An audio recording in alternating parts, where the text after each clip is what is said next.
Hello guys and welcome back to the channel. In this video I'm going to show you how you can create a travel itinerary in Canva. So let's get started. First of all, you're going to open a project and then you're going to go to templates tab and search for travel itinerary.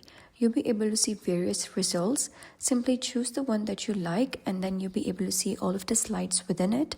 Click on apply all pages and then you can see that those pages will be added.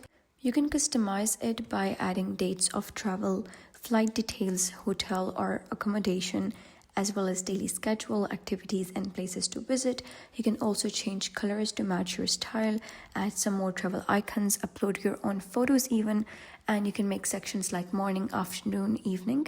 And once done, you can click on share, go to download, choose PDF for printing or PNG for digital use. And that was basically how you can create a travel itinerary in Canva. So if you found this guide helpful, please consider subscribing and leaving a like. It really helps me out, and I'll see you next time.